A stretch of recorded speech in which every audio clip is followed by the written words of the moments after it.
Good morning, students. Say your prayer. Thank you. நான் ஒரு நல்ல ஆசிரியர். நான் உங்களுக்கு தாயாகவும் தந்தையாகவும் இருந்து முறையாக அன்போடு கல்வியை போதிப்பேன். நான் ஒரு நல்ல ஆசிரியர். நான் உங்களுக்கு தாயாகவும் தந்தையாகவும் இருந்து முறையாக அன்போடு கல்வியை போதிப்பேன். நான் ஒரு நல்ல ஆசிரியர். நான் உங்களுக்கு தாயாகவும் தந்தையாகவும் இருந்து முறையாக அன்போடு கல்வியை போதிப்பேன். Okay, students, take your social science book and come to page number 137. So today we will continue with the Delhi Sultans. So THUGLAK dynasty. Yeah. Then after that we will discuss about the Sayyid dynasty and Lodi dynasty. Yeah. So Delhi Sultan. So totally 5 dynasties. So already we have discussed about the slave dynasty and Khilji dynasty. In today's class we will discuss about THUGLAK dynasty, Sayyid dynasty and the last one Lodi dynasty. Okay, ma? So within this class, so we will complete the lessons in history. Okay, ma? So overall, so the lessons in history in first term got over. Yeah, so hope you all understand well all the lessons. Okay, ma? So today we will move to the last topic in this lesson. So the THUGLAK dynasty. Okay, ma? So just recall what we have discussed in our previous class. Yeah, first we discussed about the reason for the success of Turkey's invasion in India. Yeah, so the main reason is, so the Turkey soldiers were brave and they were energetic.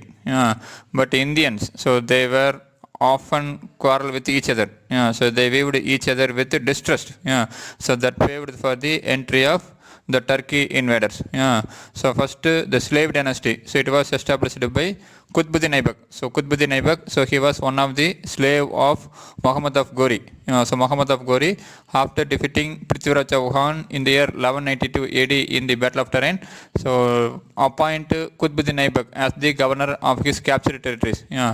In the year 1206 AD, Muhammad of Ghori was died.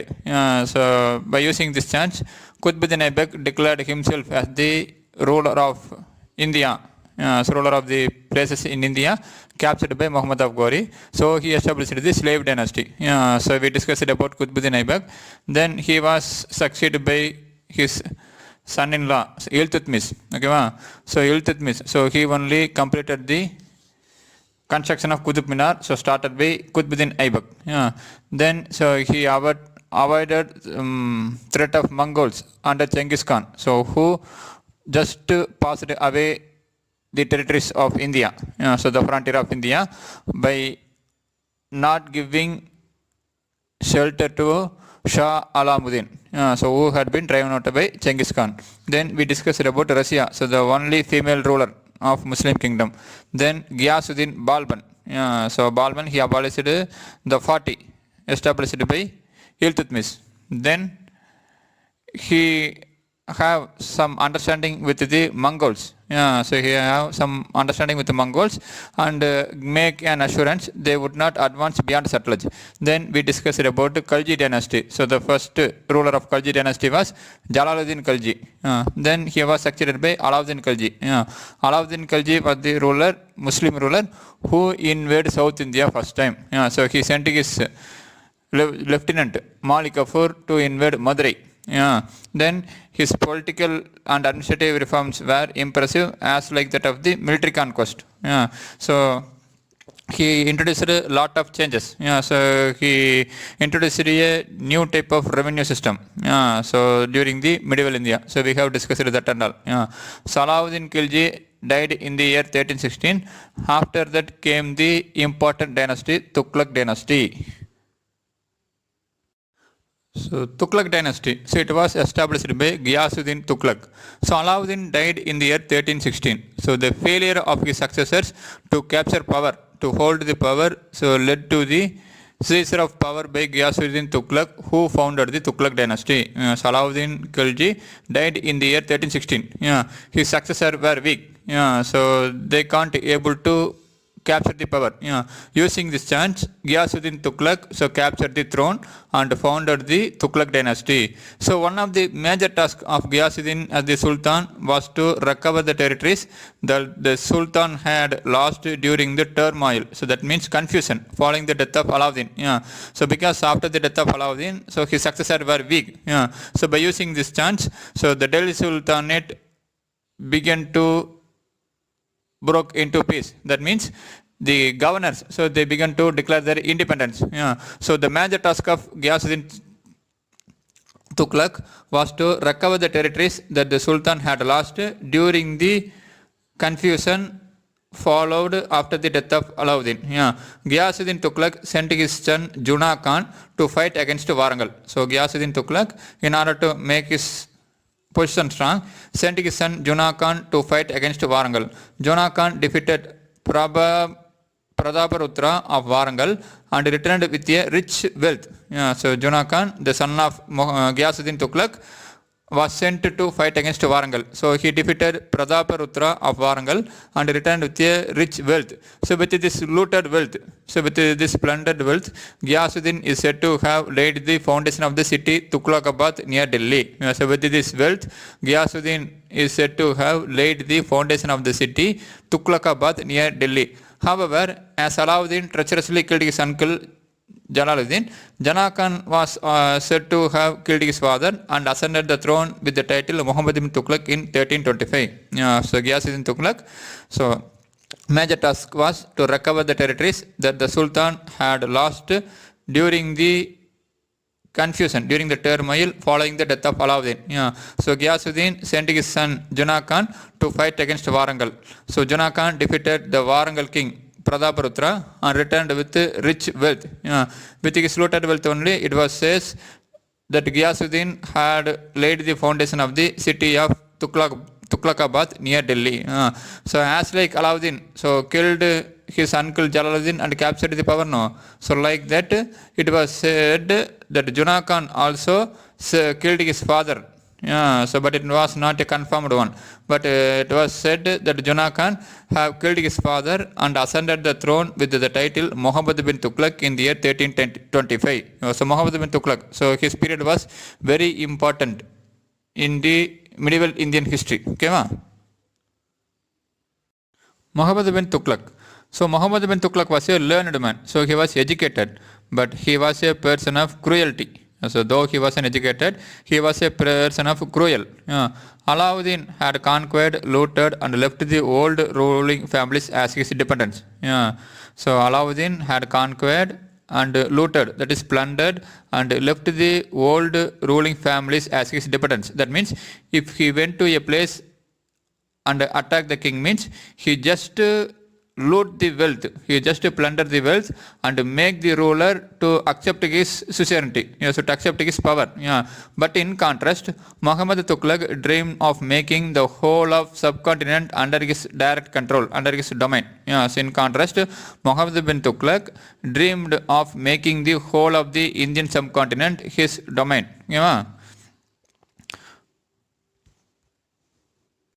So with the view to facilitating extending sovereignty, he shifted his capital from Delhi to the center of the kingdom, namely Devagiri. So in order to facilitate the extended sovereignty, so in order to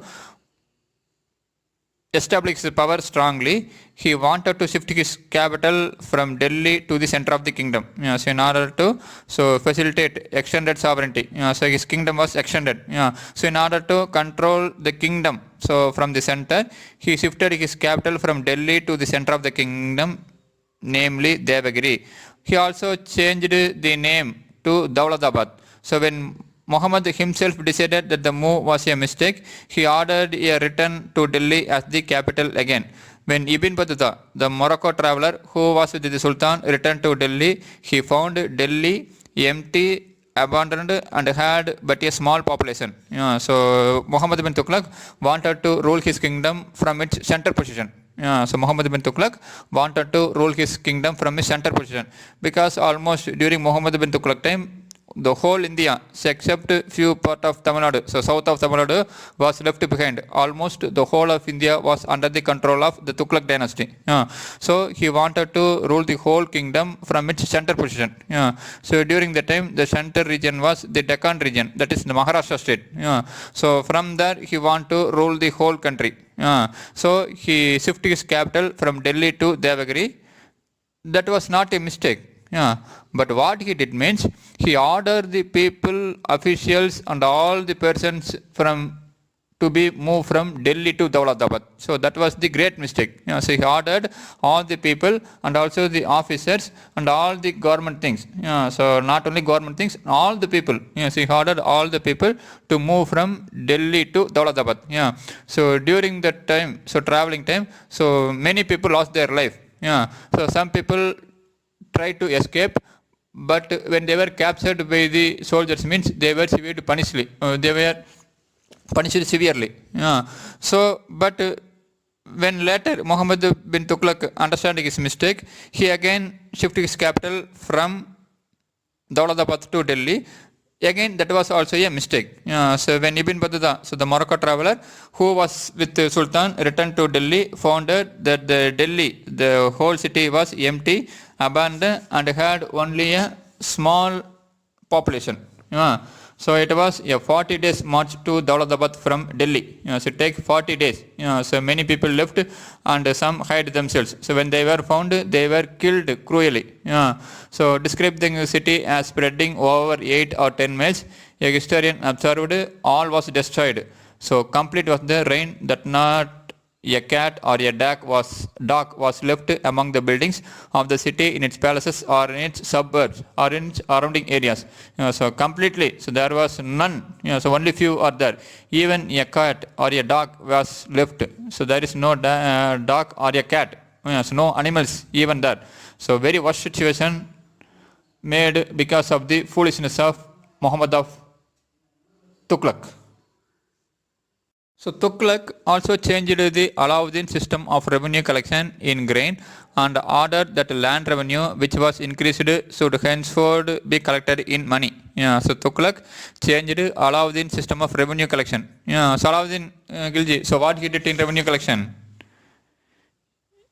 So he constructed some garrison centers to collect the food grains. But Muhammad bin Tughlaq, so what he ordered means that the land revenue was increased and they should be paid only in the form of money. This proved disastrous during famines. This system proved disastrous. So worst thing during famines, because he never changed the land revenue. So just he increased. But it was a grave mistake. So when they discovered that the stock of coins and silver was inadequate for minting, so minting means make a coin by stamping metal. So when he discovered that the stock of coins and silver was inadequate for minting, he issued a token currency in copper. So already he made a mistake by forcing the people to pay the land revenue in the form of money. So it was difficult at the time of famine. And at the same time, he issued a token currency in copper when there is deficiency. So when there is an inadequate for the stock of coins and silver. So following this soon became the order of the day. So many people began to print coins. So by their own, it resulted in the collapse of revenue system. And also trade suffered as foreign merchants stopped business activity. So because of the confusion in coin printing, so trade also suffered because the foreign merchants stopped business. So this forced Sultan to withdraw the token currency and pay gold and silver coins in exchange. So this time what Sultan did means he withdrew the token currency, so printing coin in the copper, and he paid gold and silver coins in exchange. So this led the state to become bankrupt. So this led to the state become bankrupt. So some of the mistakes so done by Muhammad bin Tughlaq so made him a controversial king. So first he shifted his capital. So the first mistake. Then he ordered the people to pay the land revenue in money. So this proved a bad thing, disastrous during famines. Then another one, when he found that the stock of coins and silver became inadequate, he issued a token currency in copper. So copper easily available metal. So people what they did means they itself, so they by themselves print coin. So this led to the collapse of the economy. And at the same time trade also suffered. So trade also suffered because foreign merchants stopped business. So this forced Sultan to withdraw the token currency and pay gold and silver coins in exchange. And this led to the bankrupt. So the whole economy get affected. So Tughlaq increased the land tax in Doab region. So in order to manage this problem, Tughlaq increased the land tax in the Doab region. So Doab region means the region where two rivers meet. So almost it is in a triangle shape. So the two river meet means it form a triangle shape. So that is called as Doab region. So two river region. So that triggered the peasant revolt. So Tughlaq increased the land tax in the Doab region that triggered, that motivated peasant revolt, that is the farmers revolt. So as the revolt were cruelly dealt with, peasants abandoned cultivation, which resulted in the outbreak of frequent famines. So since the revolt were cruelly controlled, the peasants so left cultivation, so that result in the famine. So that result in the outbreak of frequent famine. So every step so Tughlaq taking so was turned against him. So he was a controversial ruler of that time. So till now we are remembering him, so not because of his kingdom or his dynasty, but because of his foolishness steps taken by him. Tughlaq ruled as a sultan for 25 years. So Tughlaq ruled as a sultan for 25 years. During his long reign, he had to face many revolt of the provincial governors. So during his long period, he had to face many problems. So many revolt from the provincial governors. The governors of Awadh, Multan and Sindh revolted and declared themselves independent. So the governors of Awadh, Multan and Sindh revolted and declared themselves independent. In South India, several states arose. In South India also, so he faced several problems. The new Tawladabad and the conquered territories around them were declared independent sultan called Bahmani kingdom. So the new Dawladabad and the conquered territories around them were declared independent sultanate called as Bahmani. Its founder, after whom it was named, was soldier formerly in Tughlaq service. So Bahmani kingdom. It was founded by the person who had its name Bahmani. Initially he was a soldier in Tughlaq kingdom. Then Madurai was proclaimed a separate sultan in the year 1335. So Madurai became a separate sultan. So Madurai was proclaimed, so declared its independence as a separate sultan in the year 1335. Bengal became independent in 1346. So Tughlaq died on 23rd March 1351. So Bengal became independent in 1346 and Tughlaq died on 23rd March 1351. Then Firoz Shah Tughlaq. Firoz Shah Tughlaq, the son of Ghiyasuddin's younger brother, succeeded Muhammad bin Tughlaq. So Firoz Shah Tughlaq was not direct son of Muhammad bin Tughlaq. So Firoz Shah Tughlaq, he was the son of Ghiyasuddin's younger brother. Firoz could neither suppress revolt nor win back the provinces that had broken away. So Firoz never tried to recover the territories that were lost during Muhammad bin Tughlaq period. He also showed no interest in reconquering the southern provinces. So he also showed no interest to reconquer the southern provinces. That is, he never tried to attack the Bahmani kingdom. He refused to accept an invitation from a Bahmani prince to intervene in the affairs of the Deccan. So he refused to accept invitation from Bahmani prince in the year 1365 to intervene in the affairs of the Deccan region, that is in the central India. Firoz revered Sufis. So Sufis means, who were Sufis? So philosophers so who teach about the Islamic culture. So they were Sufis. Firoz rewarded Sufis and other religious leaders generously and listened to their advice. So Firoz Shah Tughlaq, he have no interest to recover the lost territory. He just listen the words of the religious leader. He also created charities to help poor Muslims, built colleges, mosques and hospitals. He just concentrated in the care of the people. So he constructed colleges, mosques and hospitals in order to help the poor Muslims. He adopted many humanitarian measures. He banned inhuman punishment and abolished taxes not recognized by Muslim law. Okay, so he adopted many humanitarian measures. He banned inhuman punishment and abolished taxes not recognized by law. That is Muslim law. He promoted agriculture by exempting of the debts of the agriculturalist and constructing many canals for irrigation. So he promoted agriculture by removing the debts. By removing the debts of the agricultures and constructed many canals for irrigation. He also laid 1,200 new gardens and restored 30 old gardens of Alauddin Khilji. And also he built new towns such as Firozabad, Jaunpur, Hisar and Firozpur. Despite adopting a peaceful approach and taking effort to organize the Sultanate well, he had to spend his last day in unhappiness. His own son Muhammad Khan revolted against him and Firoz Shah died in September 1388 at the age of 83. So Firoz Shah Tughlak, so we can say him as a good ruler. So because he never tried to attack or conquer any other place. So he just ruled the place so that were left by Muhammad bin Tughlak. So already Muhammad bin Tughlak period itself. So some of the provincial governors declared their independence. He never tried to recapture them. So he just listened the words, advice of the religious leaders and also the Sufis. He created charities. So to help the poor Muslims and constructed colleges, mosques and hospitals. He banned inhuman punishment and abolished taxes which were not recognized by the Muslim law. He promoted agriculture, so just by exempting the taxes, so exempting some of the taxes for the agriculturist and constructed many canals for irrigation.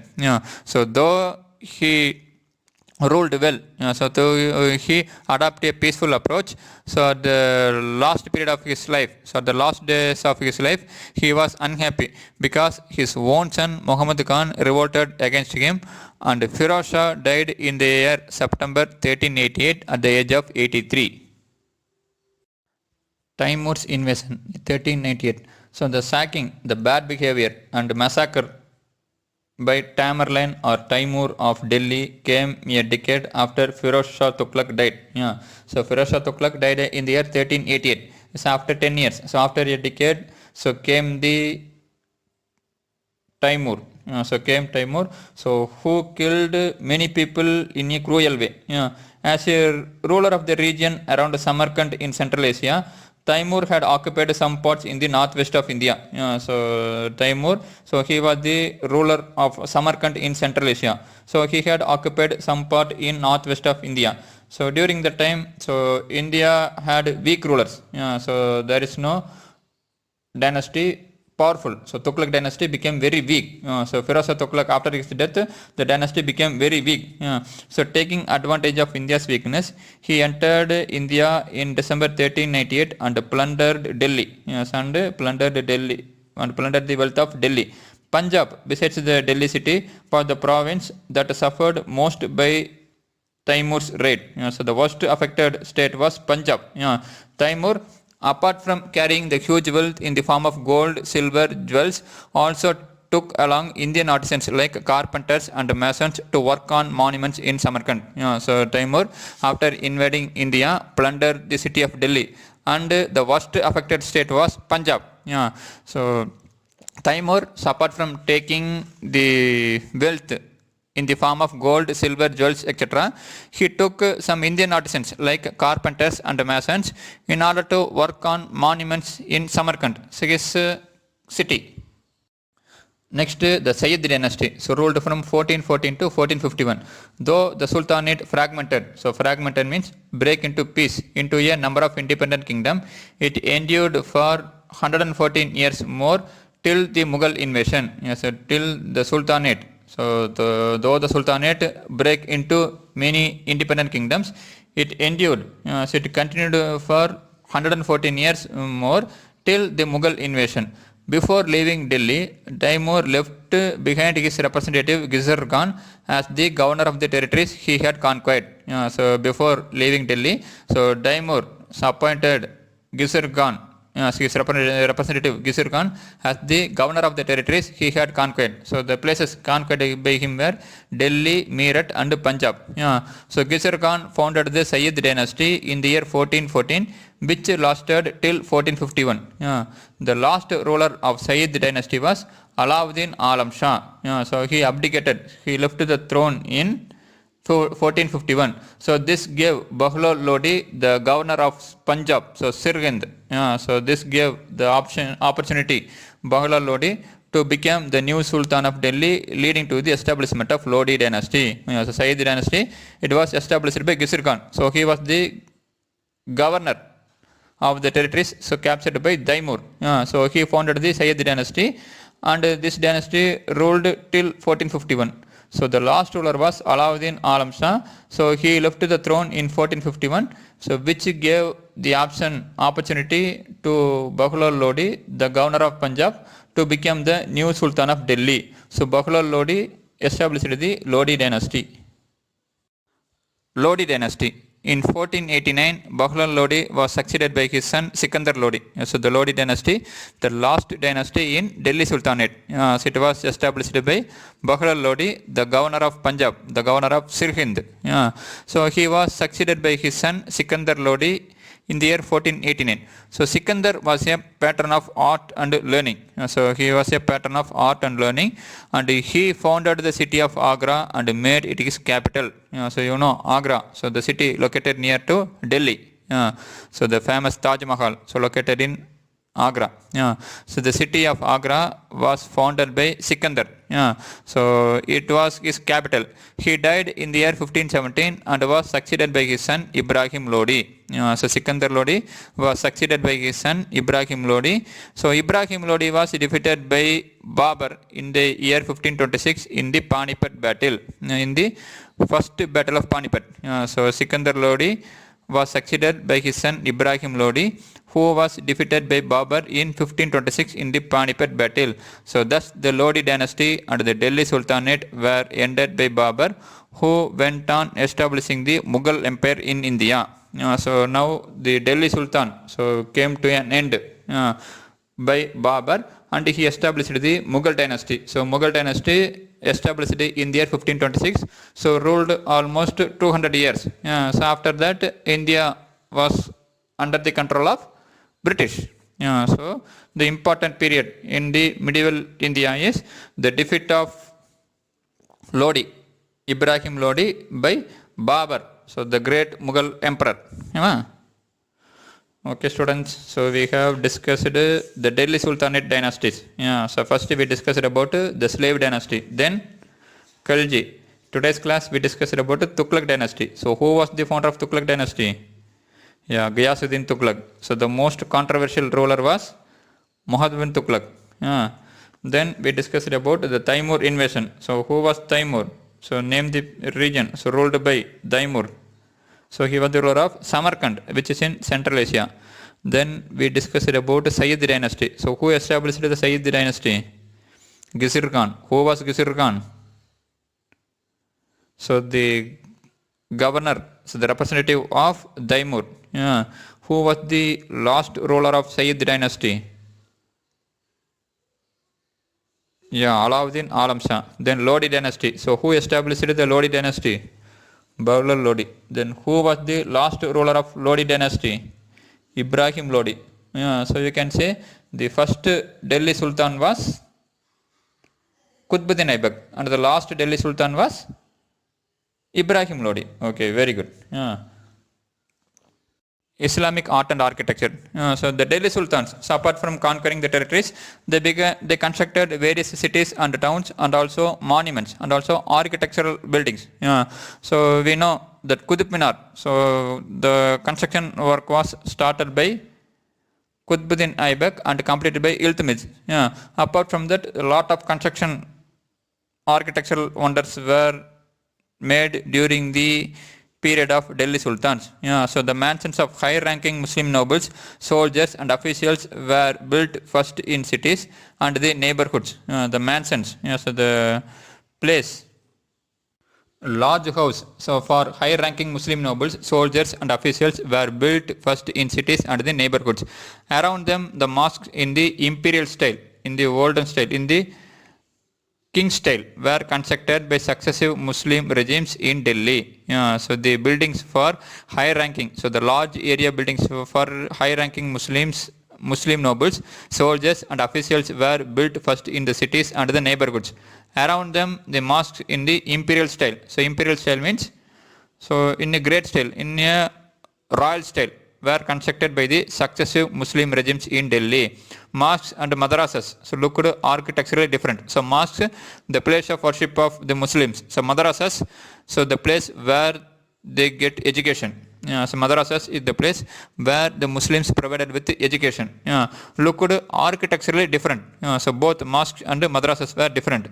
The graceful decoration of doorways and the walls with lines from the Quran made a distinct appearance in these buildings. So the graceful decoration of doorways. The door was decorated in a proper way. So the graceful decoration of doorways and the walls were lined with Quran. So the walls were lined from Quran, made a distinct appearance. So the shape of all these buildings was Persian, while the decoration was Indian. So if you should look the shape of the building, they were Persian method. But the decoration was Indian. So it was called as the Indo-Saracenic architecture. So the Persian architecture was called as Saracenic architecture. Since the decoration was Indian, so the decoration was in Indian style, it was called as Indo-Saracenic architecture. Qutb Minar, Alai Darwaza, Quwwatul Islam Masjid, Mot Ki Masjid, the tombs of Iltutmish, Balban, and the fort of Dauladabad, Firozabad were all constructed in this style. So Qutb Minar, Alai Darwaza, Quwwatul Masjid, Mot Ki Masjid, the tombs of Iltutmish, Balban, and the fort of Dauladabad, Firozabad, all were constructed in this style only. Okay students, I hope in this lesson you have no doubt. So the Delhi Sultanate, so we have completed. So take your book. So take page number 137. Textbook reading. So read the heading Muhammad bin Tughlaq, so 1325 to 1351. So it will go up to in the page number 138. Next, homework. So take page number 143. 7th Roman letter. First question. Write about the invasion of Timur in 1398. Take page number 139. See the heading Timur's invasion. The answer continue in the next page also. Page number 140. So write it fully. So Timur invasion, write it fully. So that is your homework. So do it properly. So thank you students. Have a nice day. In tomorrow's class we will continue with economics. So if I complete economics, so social science over. So the term 1 syllabus got over. So be prepared. Thank you students.